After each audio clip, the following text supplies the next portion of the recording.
말씀은 마가복음 10장 46절에서 52절까지의 말씀입니다. 마가복음 10장 46절에서 52절까지의 말씀 한 절씩 교독하시고 마지막 절은 함께 읽도록 하겠습니다. 그들이 여리고에 이르렀더니 예수께서 제자들과 허다한 무리와 함께 여리고에서 나가실 때에 디메오의 아들인 맹인 거지 바디메오가 길가에 앉았다가 나사렛 예수시란 말을 듣고 소리질러 이르되 다윗의 자손 예수여. 많은 사람이 꾸짖어 잠잠하라 하되 그가 더욱 크게 소리질러 이르되 다윗의 자손이여 나를 불쌍히 여기소서 하는지라. 예수께서 머물러 서서 그를 부르라. 그들이 그 맹인을 부르며 이르되 안심하고 일어나라. 맹인이 겉옷을 내버리고 뛰어 일어나 예수께 나오거늘 예수께서 말씀하여 이르시되 내게 무엇을 하여 주기를 원하느냐. 맹인이 이르되 선생님이여. 함께 읽겠습니다. 예수께서 이르시되 가라 내 믿음이 너를 구원하였느니라 하시니 그가 곧 보게 되어 예수를 길에서 따르니라. 아멘. 하나님의 은혜 가운데 쌀다 시내 지역과 아과라의 지역 선교를 마쳤습니다. 진행되고 있는 까파샤테 지역을 위해서도 계속해서 기도해 주시길 바랍니다. 하나님께서 선교의 지경을 넓혀주시고 이 마지막 때에 우리 교회를 통해 더 많은 사역들을 감당할 수 있도록 기도해 주시길 바랍니다. 제가 이 나라에서 초중고등학교 다닐 때 버스 요금이 단거리는 65센트, 일반 거리는 70센트였습니다. 요즘은 한국과 같이 이 대중교통 카드를 사용하지만요, 그때 당시만 해도 1페소 동전을 기계에 투입하면 30센트가 떨어지고 거스름돈과 함께 이 조그마한 버스표가 나왔습니다. 혹시 기억하십니까? 너무 오래전 일인가요? 그 버스표를 받고 나서 내릴 때까지 이 주머니에 잘 넣어서 목적지까지 갔어야 했습니다. 왜냐하면 정기적으로 그 표를 검사하는 직원이 아무도 모르는 정류장에서 버스에 탑승해서 그 표를 모든 승객들에게 확인했기 때문입니다. 그 표가 없는 승객은 버스에서 내리거나 추가 요금을 냈어야 했습니다. 만일 주님이 이 시간 우리 앞에 나타나셔서 우리에게 믿음의 표를 요구하신다면 여러분들은 이 믿음을 증명하실 수 있으시겠습니까? 수요 예배 드리시는 모든 성도님들은 믿음을 증명하리라 확신합니다. 구원은 오직 믿음으로만 받습니다. 믿음은 하나님의 선물이지만 동시에 믿음의 적극적 동작이 나타나야 합니다. 우리가 이 세상에서 나그네 인생을 살아가지만 주님은 도둑같이 오신다고 말씀하셨습니다. 우리의 목적지 주님 앞에 서는 그날까지 우리는 믿음을 지켜야 될 줄로 믿습니다. 믿음으로 승리하시는 저와 여러분들이 되시기를 소망합니다. 오늘 본문은 우리가 한 번쯤은 들어본 이 소경 바디메오의 치유 사건을 설명하고 있습니다. 본문을 통해 우리는 주께서 우리의 모든 필요를 아시고 그 필요를 채울 수 있는 분이라는 사실을 보게 됩니다. 오늘 바로 직전의 본문을 볼 때 육신의 눈뿐만 아니라 이 영혼의 눈까지 바로 떠서 주님을 보고 따라야 함을 확인할 수 있습니다. 오늘 본문 앞단락에 육신의 눈은 있었지만 이 영혼의 눈이 감겨져 있어 예수님의 뜻을 발견하지 못했던 제자들의 이야기가 나타납니다. 그래서 문맥상 소경 바디메오의 치유 사건은 육신의 눈뿐만 아니라 영혼의 눈을 뜨는 것의 중요성도 동시에 가르쳐주고 있습니다. 그 이야기는 바로 제자들이 이 하나님의 나라에서 더 높은 자리를 차지하겠다는 논쟁에서부터의 시작이 되었습니다. 10장 37절인데요. 여짜오되 주의 영광 중에서 우리를 하나는 주의 우편에 하나는 좌편에 앉게 하여 주옵소서. 이에 남은 열제자는 이 41절에 열제자가 듣고 야고보와 요한에 대하여 화를 내거늘이라는 말씀이 나옵니다. 제자들이 생각했던 예수님께서 가시는 길은 권력과 인간적인 승리로 본 것이었습니다. 그러나 예수님은 십자가의 고난과 죽음에 대해 3번에 걸쳐 제자들에게 구체적으로 예고하셨습니다. 안타깝게도 그의 제자들은 예수님의 말씀과 그의 뜻을 제대로 이해하지 못했음을 볼 수 있습니다. 그들은 아직 육신의 눈으로만 예수님의 말씀을 듣고 그 상황을 이해하고 있었던 것입니다. 이에 예수님은 제자들에게 너희 중에 누구든지 으뜸이 되고자 하는 자는 모든 사람의 종이 되어야 하리라 라고 말씀하셨습니다. 하나님 나라의 원리를 그들에게 가르쳐 준 것입니다. 예수님께서 먼저 그러한 삶을 사셨고 진정한 섬김의 본이 되셨습니다. 오늘 10장 46절부터 52절까지의 본문은 이 8장 22절에서 26절에 나오는 소경 치유 사건과 수미 쌍관 구절을 이룹니다. 인클루시오 구절이라고 말하는데요, 한막의 시작과 끝이 이 소경 치유 사건으로 구성되어 있다는 뜻입니다. 마가복음 10장까지는 예수님의 다양한 공생의 사역과 치유 사건들이 소개되어 있습니다. 그리고 이 11장부터는 예수님의 순환 사건만을 집중적으로 다루고 있습니다. 즉 소경 바디메오의 치유 이적은 본서에 언급되는 예수님의 마지막 치유 사건이었음을 기억하고 오늘 말씀을 살펴볼 필요가 있습니다. 이 마가복음의 가장 큰 주제는 바로 길입니다. 예수님의 고난의 길, 십자가로 가는 길을 의미합니다. 그 순환의 길에 들어가기 바로 직전에 예수님은 거지이자 소경인 바디메오에게 보는 기적을 베푸신 것입니다. 그리고 바디메오에게는 어떻게 보면 예수님을 만날 수 있는 마지막 기회라고 볼 수 있는 것입니다. 고대 유대 사회에서는 대부분의 직업들은 육체적 노동이 요구되는 직업들이었습니다. 그러나 소경들은 대부분 거지 생활을 할 수밖에 없었습니다. 신체가 온전치 못했기 때문에 제대로 할 수 있는 일이 없었기 때문이죠. 오늘 본문에 등장하는 거지 소경 바디메오 역시 그러한 처지에서 고통당하다가 예수님을 만나 새로운 삶을 살게 된 것이죠. 만일 바디메오가 주위 사람들의 책망에 굴복했더라면 그는 아마도 평생 보지 못하고 똑같은 삶을 살아갔을 것입니다. 왜냐하면 그는 예수님을 만날 두 번의 기회가 없었기 때문입니다. 그가 예수님을 마주친 곳은 여리고였고 예수님은 십자가를 지시기 위해 예루살렘으로 올라가시는 마지막 길이었기 때문에 그때가 아니었으면 아마 소경 바디메오는 예수님을 다시 만날 가능성이 거의 없다고 볼 수 있습니다. 다른 한편 예수님께서는 하나님 아버지의 뜻을 이루시기 위해 예루살렘으로 올라가시는 중이었습니다. 마지막 순간까지 예수님은 보잘것없는 거지이자 소경 바디메오에게 관심을 가져주고 그에게 놀라운 기적의 은혜를 베푸셨습니다. 오늘 말씀을 통해 우리는 주님으로부터 인정받는 믿음에 대해서 함께 살펴보길 원합니다.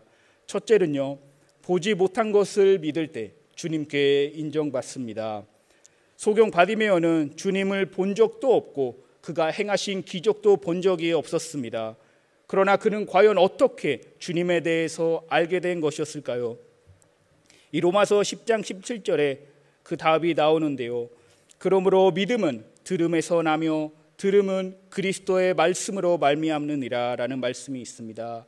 히브리서 11장 1절에서도 믿음은 바라는 것들의 실상이요 보이지 않는 것들의 증거니라는 말씀이 있습니다. 즉 믿음은 보임에서 시작되는 것이 아닙니다. 믿음은 들음에서 나며 들음은 그리스도의 말씀으로 시작되는 것입니다. 이 소경 바디메오도 비록 예수님을 직접 눈으로는 보지 못했고 그가 행하신 기적들도 보지는 못하였지만 그는 들려오는 예수님에 대한 말씀으로 믿음에 반응할 수 있었던 것입니다. 보지 못하고 믿는 자가 복된 자입니다. 그러므로 바디메오의 믿음은 예수님과 함께 먹고 마시며 동행하며 많은 것을 목격한 후에 예수님을 메시아이심을 고백한 이 베드로의 믿음보다 훨씬 더 크고 위대한 믿음이었음을 볼 수 있습니다. 간혹 우리는 주위에서 보면 믿겠다라는 말씀을 듣습니다. 주님을 보면 믿겠고 주님이 하시는 기적을 보면 믿겠다라며 핑계대는 사람들을 볼 수 있습니다. 여러분, 우리의 믿음은 보이는 것에서 시작되는 것이 아닙니다. 우리의 믿음은 들음에서 시작된다는 사실을 기억하시길 바랍니다. 다른 한편 예수님의 제자들은 두 눈으로 직접 예수님도 보고 예수님의 사역과 기적들로 직접 현장에서 목격했지만 그들은 결국 하나님의 나라의 비밀을 깨닫지 못했습니다. 그러므로 오늘도 우리의 육신의 눈으로는 보이지 않지만 영적인 눈으로 하나님의 살아계심과 그의 일하심을 믿음으로 보고 깨닫는 은혜가 저와 여러분들에게 충만하시기를 소망합니다. 두 번째로는 이 주위 환경이 아니라 주만 바라볼 때 주님께 인정받습니다. 만일 거지이자 소경이었던 바디메오가 이 주위 환경이 걱정이 돼서 눈치가 보여서 조용히 앉아만 있었더라면 아마도 예수님과의 만남은 쉽지 않았을 것입니다. 그러나 오늘 본문을 보시면 바디메오는 예수님께서 허다한 무리와 함께 지나가시는 소리를 듣고 다윗의 자손 예수여 나를 불쌍히 여기소서라고 외칩니다. 이때 48절을 보시면 많은 사람이 꾸짖어 잠잠하라라고 경고합니다. 그 상황에서 바디메오는 48절에 더욱 크게 소리질러 이르되 다윗의 자손이여 나를 불쌍히 여기소서라고 외칩니다. 여기서 등장하는 꾸짖어 그리고 소리질러 동사는 미완료 시제로 되어 있습니다. 즉 사람들이 바디메오를 꾸짖었으나 바디메오는 이에 굴하지 않고 계속적으로 소리를 질렀음을 나타내고 있습니다. 예수님의 제자들과 이 무리들이 소경을 향해 멸시했음에도 불구하고 바디메오는 그를 도와주실 수 있는 분은 다윗의 자손인 예수밖에 없다는 사실을 분명히 믿었기 때문에 끝까지 예수님을 향해 소리 높여 외칠 수 있었던 것입니다. 여러분, 믿음의 행동은 세상 사람들에게 인기가 없습니다. 믿음의 행동은 눈에 거슬리고 귀에 거슬립니다. 이 믿음은 세상에 속한 것이 아니기 때문에 세상과 어울리지도 않고 조화되지도 않습니다. 세상은 우리의 믿음의 행동을 받아들이려고 노력하지 않습니다. 오히려 갈수록 그 믿음을 몰아내려고 노력합니다. 그러나 예수님 곁에 있었던 제자들과 그를 따르는 자들도 예외가 아니었습니다. 바디메오의 갑작스러운 믿음의 외침을 꾸짖었습니다. 결과적으로 보았을 때 바디메오의 외침은 간절하면서 진실한 외침이었습니다. 그러나 예수님과 가까이 있었던 제자들조차 바디메오의 믿음에 동의할 수 없어 잠잠하라고 말했습니다. 신앙생활을 하면서 우리 앞에 장애와 방해가 없을 수 없습니다. 그러나 이것들을 극복할 때 우리의 신앙이 더욱 성숙해진다는 사실을 믿으시길 바랍니다.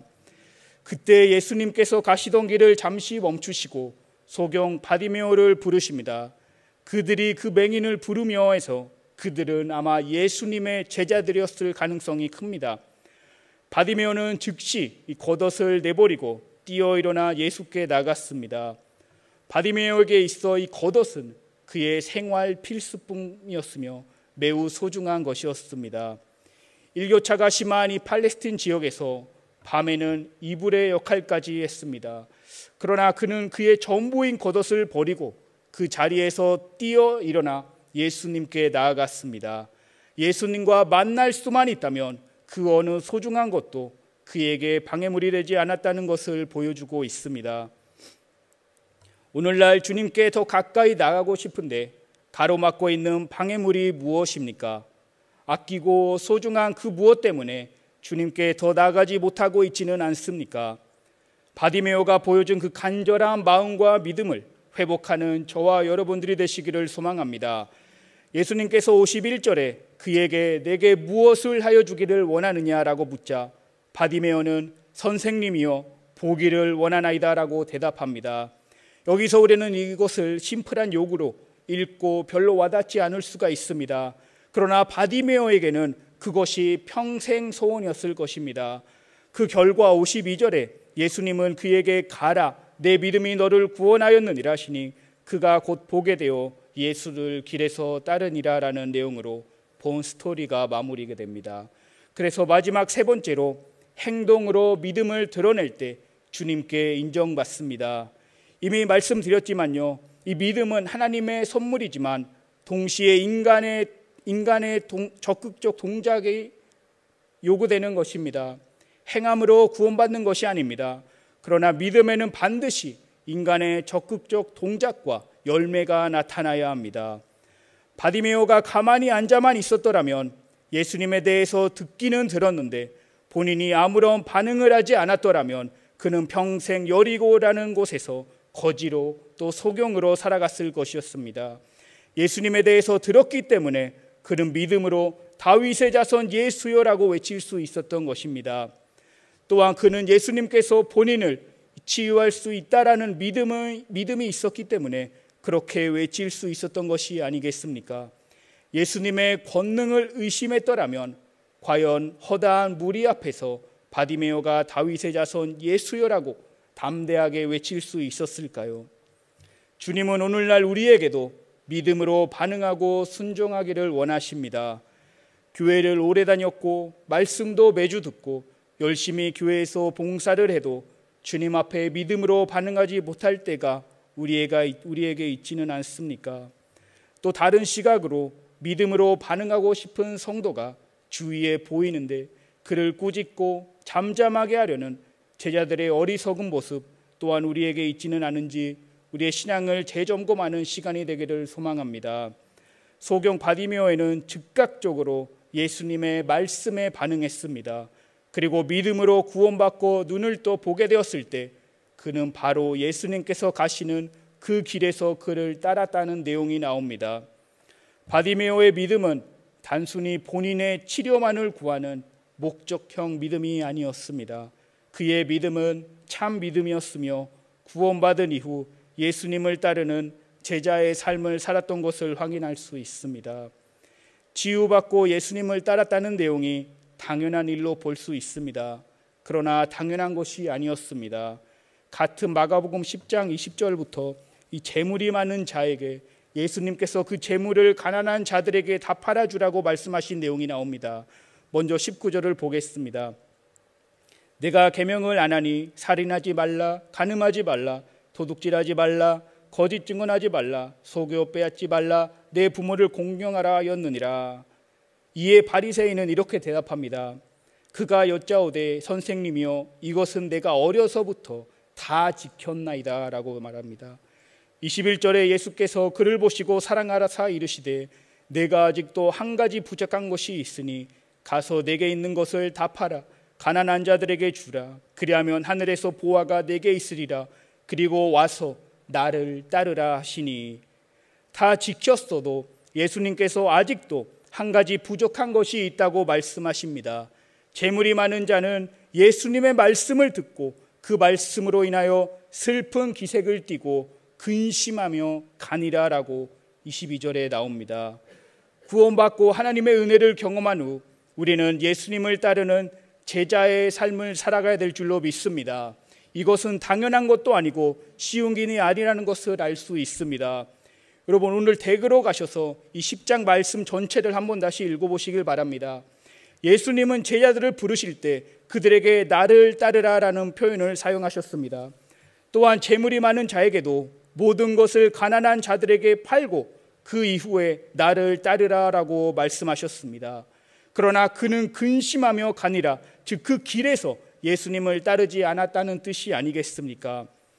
오늘 우리가 함께 살펴본 본문, 특히 52절에 예수님은 사람들이 인정하지도 않는, 오히려 더 무시하는 거지이자 소경 바디메오에게 기적의 은혜를 베푸십니다. 자연스럽게 예수님께서는 문맥상 나를 따르라라는 표현을 사용하실 수 있었습니다. 그러나 그 표현은 없습니다. 오히려 바디메오는 보게 되어 그가 먼저 예수를 길에서 따랐다고 52절 말씀에 나옵니다. 놀랍지 않습니까? 이것이 바로 하나님 나라의 원리입니다. 하나님의 나라는 이 땅이 추구하는 권력과 재물을 추구하는 나라가 아닙니다. 하나님의 나라는 똑똑하고 으뜸이 되고자 하는 자들을 위한 것이 아닙니다. 하나님의 나라는 섬김을 받고 싶어하는 자들을 위한 것이 아닌 섬기는 자들을 위한 것입니다. 재물이 많은 자는 예수님의 말씀을 듣고 마음이 근심하여 길에서 떠나게 되었습니다. 반대로 거지이자 소경 바디메오는 하나님의 은혜를 경험한 후 즉시 그 길에서 예수님께서 나를 따르라고 말씀하시기 전에 먼저 적극적으로 예수님을 길에서 따랐습니다. 가끔씩 우리는 분주한 삶을 살아가면서 하나님께서 과거에 또는 최근에 우리의 간절한 기도의 제목을 응답해 주신 은혜를 잊고 살아갈 때가 있습니다. 또는 은혜는 감사하는데 거기에서만 그치고 만족하며 예수님을 따르는 삶을 살지는 않습니다. 나랑 무관한 일로 보는 것이죠. 바디메오와 같이 하나님의 은혜를 경험했으면 먼저 적극적으로 주님을 따르는 저와 여러분들이 되기를 소망합니다. 말씀을 맺겠습니다. 사랑하는 성도 여러분, 예수님의 제자들은 그들이 하고 있었던 것을 내려놓고 예수님께서 직접 나를 따르라라고 말씀하신 후에 예수님을 따랐습니다. 그러나 오늘 나오는 소경 바디메오는 먼저 주님의 은혜를 경험한 후 그가 자원해서 적극적으로 주님이 가시는 길을 따랐습니다. 그 길은 고난의 길이었으며 십자가로 향하는 영광의 길이었습니다. 그 길은 주위 환경을 살피며 갈까 말까 머뭇거리는 길이 아니었습니다. 그 길은 온전히 주님만을 따르는 나의 생각과 뜻에 받지 않아도 내가 안주하고 편한 자리에서 벗어나 주님만을 따르고 신뢰하며 살아가는 길이었습니다. 예수님은 요한복음 14장 6절에서 내가 곧 길이요 진리요 생명이니 나를 말미암지 않고는 아버지께로 올 자가 없느니라 라고 말씀하셨습니다. 보이지 않지만 영안으로 주님을 믿고 신뢰하는 자가 복된 자입니다. 주위 환경보다 주님만 바라보는 자가 주님으로부터 인정받는 자입니다. 행동으로 자신의 믿음을 드러내는 자가 하나님이 기뻐하시는 자입니다. 여러분, 하나님의 은혜를 구하십니까? 바디메오와 같이 믿음으로 주님께 부르짖으며 나아가시길 바랍니다. 하나님의 은혜를 경험하셨습니까? 그 은혜를 감사하며 믿음으로 주님만 따르는 삶을 사시길 주님의 이름으로 축복합니다. 기도하겠습니다.